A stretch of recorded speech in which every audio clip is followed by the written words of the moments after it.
A'udzu billahi minasyaitonir rajim. Bismillahirrahmanirrahim. Alhamdulillahi rabbil alamin. Wa bihi nasta'inu ala umuri dunya waddin. Sayyidina wa maulana Muhammadi wa ala alihi wa ashabihi wa man tabi'ahu ila yaumiddin. Amma ba'du. Faba'da salam puji sinarang syukur urang sanggakeun ka zat Allah Rabbul Ghafur. Shalawat miwa salam mugia dilimpah curakeun ka junjungan alam baginda akhir zaman teu aya sanes habibana wa nabiyanal karim Kangjeng Nabi Agung besar Muhammad sallallahu alaihi wa alihi wasallam patut ka para keluargina, para sahabatna, para tabi'in wa atsba'u tabi'in tur dugi ka urang sadayana anu turut tumut kana ajaran mantena anu mana mudah-mudahan urang sadayana kin jaga di yaumil akhir sing ngengkeun syafaatul udma Rasulullah sallallahu alaihi wa alihi wasallam. Amin ya Allah ya rabbal alamin. Alhamdulillah wa syukru ala ni'amillah kalayan irodahna Allah oge kalayan inayahna Allah. Allah parantos ngeresakeun ka urang sadayana diantawisna Allah maparin pirang-pirang kanikmatan. Diantawisna mana Allah maparin nikmat ka urang nyaeta nikmat kasehatan. Buktosna tandana cirina Allah maparin sehat jasmaniah ka urang, leueteun anu dileueut, tuangeun anu dituang, karaosna nikmat oge karaosna eta leueteun teh seger karaosna. Jag-jag waringkas.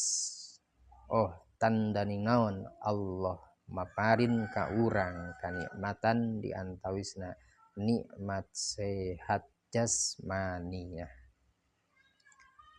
Kantun syukuran we ka Allah. Oke, mudah-mudahan Allah Subhanahu wa ta'ala maparin ka urang sadayana saterasna. Beh dituna Allah maparin ka keluargi urang sadayana. Mana Allah maparin ka urang mudah-mudahan dipaparin ku Allah sehat ruhaniyah. Amin ya Allah ya rabbal alamin. Alhamdulillah wa syukru ala ni'amillah. Kalayan irodahna Allah oge kalayan inayahna Allah. Allah parantos ngeresakeun ka urang sadayana. Diantawisna anu mana parantos nembe diunggulkeun Allah maparin kanikmatan. Kubarokahna urang sadayana ngalangkungan kana ieu pangaosan. Ya Allah, mudah-mudahan kubarokahna ieu pangaosan naon-naon anu diseja ku urang sadayana boh seja dunyawiyah atanapi seja ukhrawiyah. Mudah-mudahan Allah ngaijabah nyubunanan ka urang sadayana. Amin ya Allah ya rabbal alamin. Dalam harti mudah-mudahan pamaksudan urang sadayana ku barokahna ieu pangaosan sing diijabah. Amin ya Allah ya rabbal alamin. Oke, anu langkung terpenting ku barokahna urang sadayana ngalangkungan kana ieu pangaosan iraha wae dina dinten naon wae keur kaayaan kumaha wae ruh urang dicanda ku Allah Subhanahu wa ta'ala. Mudah-mudahan maut urang sing kaayaan husnul khotimah, ditampi iman sinarang Islamna kalayan ditempatkeun di surgana Allah Subhanahu wa ta'ala tur dihampura pirang-pirang dosa perdosaanana alit sinarang ageung karaos oge nu teu karaosna. Amin ya Allah ya rabbal alamin. Alhamdulillah wa syukru ala ni'amillah.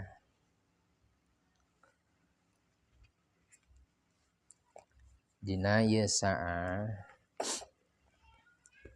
tarusan bini bade ngunggulkeun tina hadis Rasulullah sallallahu alaihi wa alihi wasallam anu mana wa an Abi bin Ka'ab radhiyallahu anhu anin Nabi alaihi salatu wasallam annahu qala. Ieu hadis diriwayatkeun ti seorang sahabat Rasulullah sallallahu alaihi wa alihi wasallam anu wastana nyaeta Abi bin Ka'ab. Abi bin Ka'ab nguping langsung cariosan ti Kangjeng Rasulullah sallallahu alaihi wa alihi wasallam. Saur Rasul man qara'a surata qul huwallahu ahad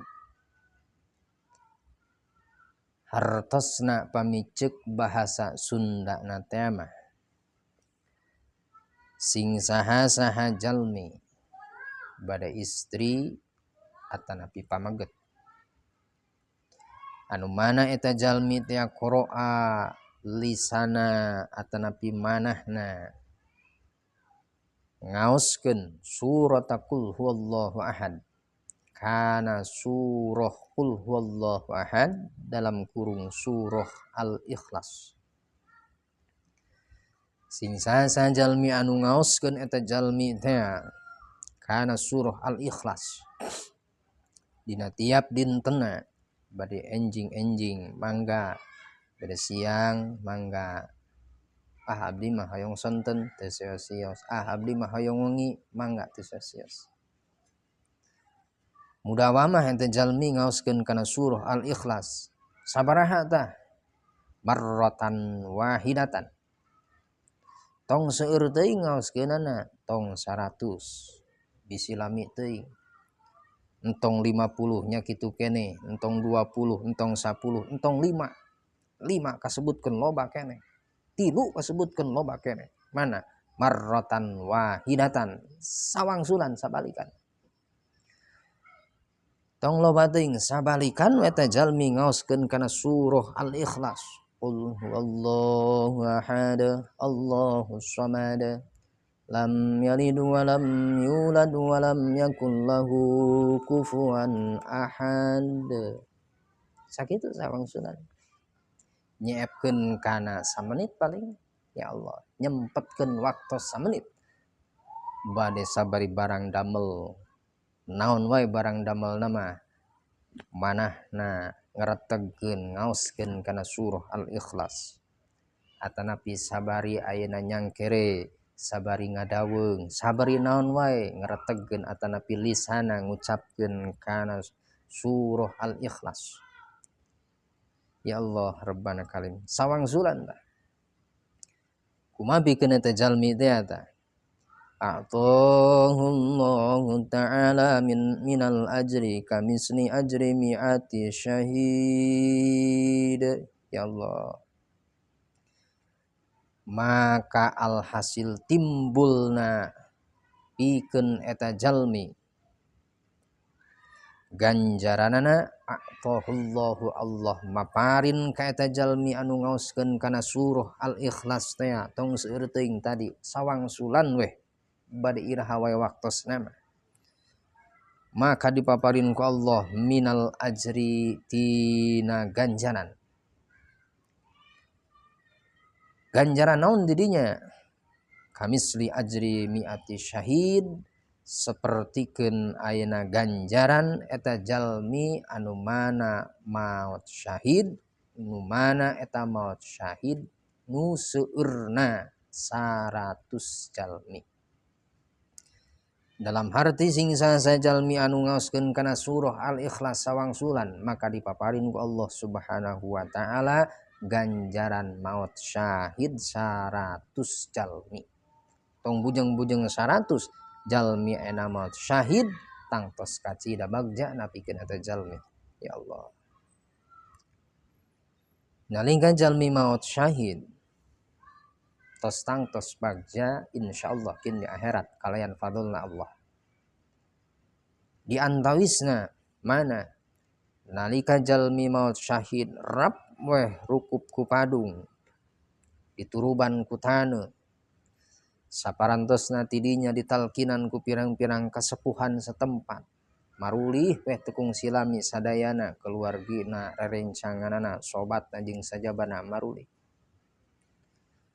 kusabab syariat eta jalma mautna maut syahid salianti insyaallah eta walarana munkar nakir atanapi walaranana pertanyaanana Basyar jeung Basyir ka eta jalmi anu maut syahid dilancarkeun ku Allah kumaha moal aya anu wantuneun pirang-pirang sasatoan naon wae sasatoanna mah bade cacing bade bilatung anu mana eta cacing bilatung jeung sajabana teu wantuneun nuang ngadahar kana kulit daging jeung sajabana jasadna pikeun jalmi anu maut syahid ya Allah Rabbana karim moal aya nu wantuneun tandani naon tandaning eta jalmi teh tos yakin bagja di alam barzahna bagja kantenan insyaallah kin di akhiratna bakal bagja mudah-mudahan urang sadayana kalebetkeun jalmi anu tergolong maot anu syahid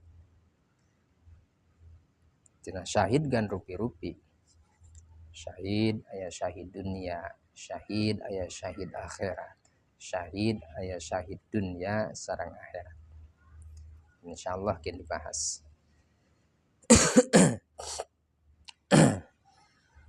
dalam arti jalmi anu ngaoskeun kana surah Al-Ikhlas teh baka insyaallah eta jalmi teh cek Rasulullah yakin percayana dan sabab cariosan Rasulullah mah teh aya anu kadzib teh anu bohong kandung harti cariosan Rasulullah mah yakin benerna mustahil bohongna berarti eta jalmi ganjaranna pikeun eta jalma teh dipaparin ku Allah ganjaran maut syahid 100 jalmi ya Allah Rabbana karim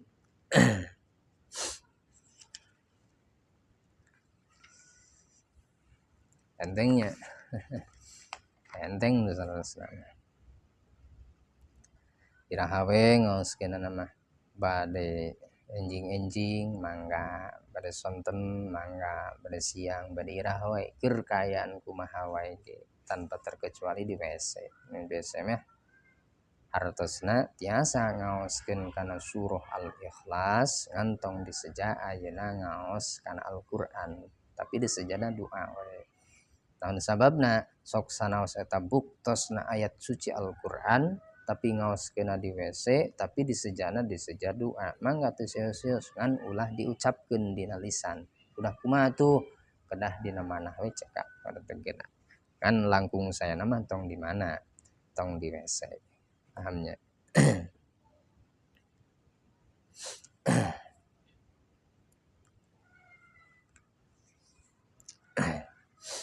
mudah-mudahan aya manfaat tur barokahna pikeun urang sadayana hapunten anu kasuhun ti pribados luhur saur bahe carekna mudah-mudahan sakali deui aya manfaat tur barokahna amin ya Allah ya rabbal alamin akhirul kalam wassalamualaikum warahmatullahi wabarakatuh